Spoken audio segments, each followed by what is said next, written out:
Bonjour, bienvenue sur Objectif Math. Dans cet exercice, on donne a, b et c des réels et on demande de développer tangente de a plus b plus c.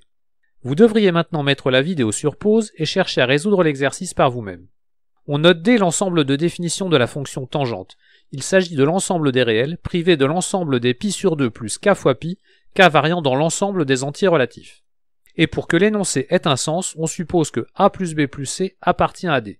Mais comme on va développer l'expression en fonction des tangentes de a, b et c, on suppose également que a, b et c appartiennent à D. On commence par écrire tangente comme le quotient de la fonction sinus par la fonction cosinus.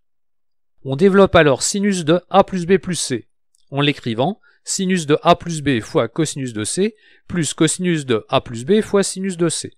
On termine le développement grâce aux identités sinus de a plus b égale à sinus de a fois cosinus de b, plus sinus de b fois cosinus de a. Et de cosinus de a plus b égale à cosinus de a fois cosinus de b, moins sinus de a fois sinus de b. Pour ne faire apparaître que la fonction tangente, on divise sinus de a plus b plus c par cosinus de a fois cosinus de b fois cosinus de c, ce qui donne tangente de a plus tangente de b plus tangente de c moins tangente de a fois tangente de b fois tangente de c. On procède maintenant de la même façon en développant cosinus de a plus b plus c, que l'on poursuit en développant cosinus de a plus b et sinus de a plus b. Pour ne faire apparaître que des tangentes, on divise aussi cosinus de a plus b plus c par cosinus de a fois cosinus de b fois cosinus de c, ce qui donne 1 moins tangente de a fois tangente de b moins tangente de a fois tangente de c moins tangente de b fois tangente de c. Et on obtient finalement tangente de a plus b plus c égale à la somme des tangentes moins le produit des tangentes divisé par 1 moins la somme des produits des tangentes prise 2 par 2.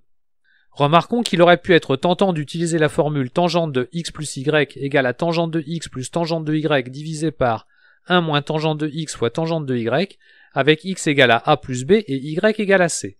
Mais ceci oblige, en plus des hypothèses faites sur a, b et c, de rajouter la condition a plus b appartient à d. Avec le logiciel de calcul formel Maxima, c'est réglé en 2 secondes. Il suffit d'utiliser la fonction de développement des expressions trigonométriques trig-expand. Et avec 4 variables, ça va tout aussi vite. Bon, c'est écrit tout petit pour que ça loge sur la page. Le mieux serait que vous installiez Maxima sur vos machines. Pour finir en beauté, je vous donne la formule générale que l'on peut deviner grâce aux 2 expressions précédentes.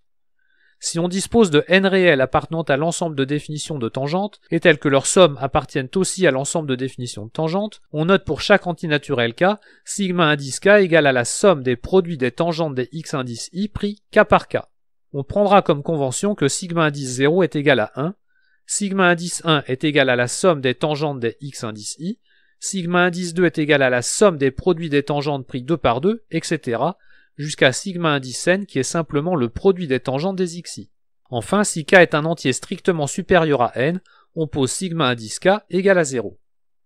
Avec ces notations, on a tangente de x1 plus x2 etc. jusqu'à plus xn est égal à la somme alternée des sigma avec un indice impair divisé par la somme alternée des sigma avec un indice pair. Voilà, cette vidéo est terminée, vous pouvez me laisser des commentaires et me poser des questions. À bientôt sur Objectif Math.